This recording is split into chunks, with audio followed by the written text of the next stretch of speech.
தேனி மாவட்டத்தில் தொடர்ந்து மழை பெய்து வருவதால் தற்பொழுது வைகை அணைக்கு வரக்கூடிய நீர்வரத்து தொடர்ந்து வந்து கொண்டிருந்தது. இதனைத் தொடர்ந்து 71 அடி உயரமுள்ள வைகை அணையின் தண்ணீர் மட்டம் தற்பொழுது 69 அடியை எட்டியது.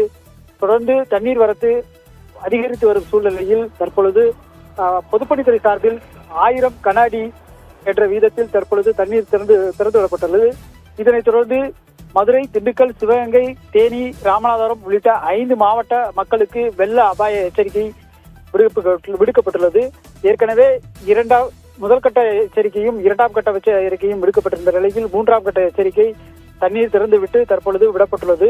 இதனைத் தொடர்ந்து முல்லை பெரியாற்றின் கரையில் உள்ள 5 மாவட்ட மக்களின் பாதுகாப்பாக இருக்க அறிவுறுத்தப்பட்டுள்ளன. குறிப்பாக ஆற்றங்கரையில் இருக்கக்கூடிய மக்கள் மற்றும் ஆற்றங்கரையில் குளிக்கவோ இல்லை துவைக்கவோ செல்ல வேண்டாம் என குறிப்பிட்டு தகவல் தெரிவிக்கப்பட்டுள்ளது.